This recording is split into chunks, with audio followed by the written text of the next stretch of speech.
So I may or may not have made a few quarantine purchases. Want to see how they work? I've used Osters most of my career, so I decided to give these Andis Pro Alloy clippers a try.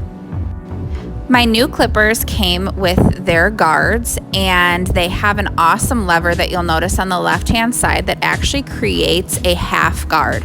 So I've started this haircut with a one guard because of the fact that I don't like to double cut if I don't have to. You'll notice I'll change to my two guard after I've gone through with the one guard and moved my lever to create a 1.5 guard, as I've found that it creates that seamless blend. If you find that you have any disconnect in your haircut, as I'll point out, you can use that half guard or create a 1/4 or a 3/4 guard to be able to really work through that line of demarcation. When it comes to your clipper cutting, let your wrist do that work for you. You should be utilizing more of a scooping motion as opposed to an up and down motion, unless you're trying to blend that line.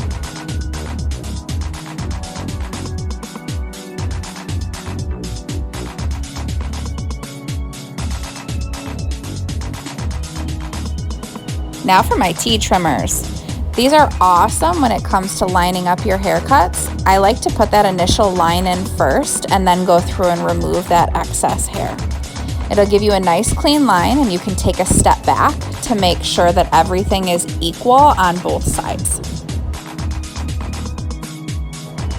When cleaning up around your guests' ears, feel free to move them around a little bit to ensure that you don't take off too much hair but are still maintaining that nice tight fade.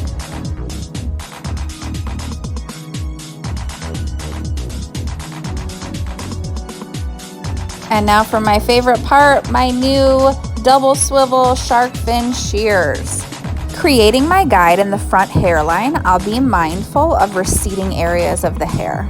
I'm going to make sure not to cut past my second knuckle for multiple reasons. Number one being I don't want to cut myself, and number two being that my tension will not be quite as tight as the first two knuckles. Each subsection that I take has a little bit of hair from the previous section, which is my guide, and you'll notice that I will bend the hair back if I do feel like I need to see where that guide lies. Here I'm just cross-checking my work on the top, and I will be removing any point that is standing up from my previous sections, just to remove those little lines. As I work around the parietal ridge, I'm working on, again, removing those points to keep the hair nice and even and start that blend into the sides that I've used my clippers for. The colic can be a very tricky area, and it's usually safest to either leave it longer or take it pretty tight. I'll be utilizing shears over comb to help blend in my clipper cut with my shear cutting on top, and that will help create that seamless look.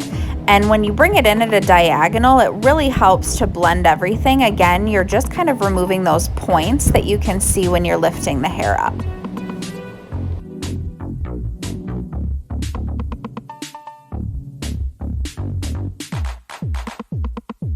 I do tend to use the wide teeth of my comb because they allow the hair to lay in its natural fall with the least amount of tension, so I ensure that I'm not overcutting the hair.